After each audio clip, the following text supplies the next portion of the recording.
Measles के मामलों में संकेतिक वृद्धि देखी गई है। संयुक्त राज्य अमेरिका में इस हफ्ते 80 नए मामले रिपोर्ट किए गए हैं, जो एक महीने से अधिक समय में सबसे अधिक वृद्धि का प्रतीत होता है।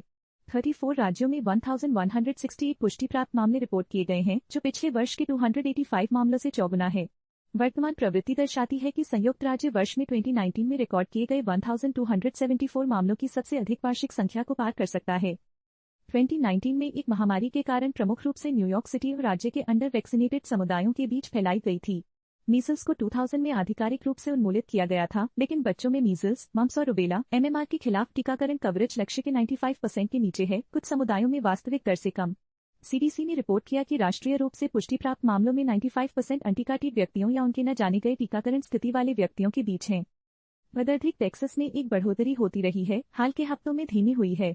CDC ने नवीनतम मामलों के बहुत से संबंध यात्रा से जोड़े हैं, जिसमें 17 अलग अलग महामारी रिपोर्ट किए गए हैं।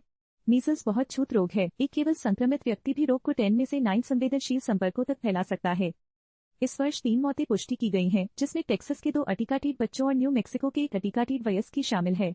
महामारी उस कारण एक संक्षिप्त नगर टीकाकरण कार्यक्रम के लिए एक खतरा प्रस्तुत करती है, जिसने 2000 में मीजल्स को समाप्त कर दिया था। मीजल्स मामलों में वृद्धि के बीच वैक्सीनेशन कवरेज में कमी और सार्वजनिक स्वास्थ्य पर पोटेंशियल प्रभाव पर चिंताएं उठी गई हैं। CDC ने स्थिति को सख्ती से निगरानी और आवश्यकता को जोर देते हुए टीकाकरण का महत्व जोर दिया किया है, ताकि और महामारियों को रोकने और असुरक्षित जनसंख्या की सुरक्षा करने के लिए